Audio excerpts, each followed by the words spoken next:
الحمدللہ وحدہ والصلاة والسلام علی من لا نبی بعد اما بعد۔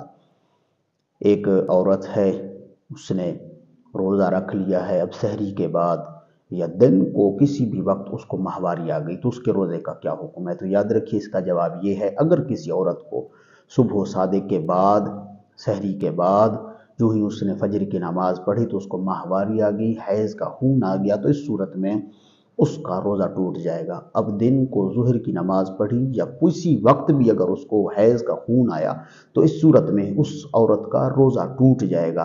بے شک اس نے افطاری سے چند منٹ ہی رہتے تھے، لیکن ان چند منٹوں میں ہی اگر اس کو حیض کا خون آیا تو اس کا روزہ ٹوٹ جائے گا۔ جو ہی رمضان مبارک سے فراغت ہوگی، جتنے دن ماہواری آئی ہے ان کے روزوں کی قضا اس عورت پر واجب ہوگی۔ واللہ عالم ورسولہ عالم، صلی اللہ علیہ وسلم۔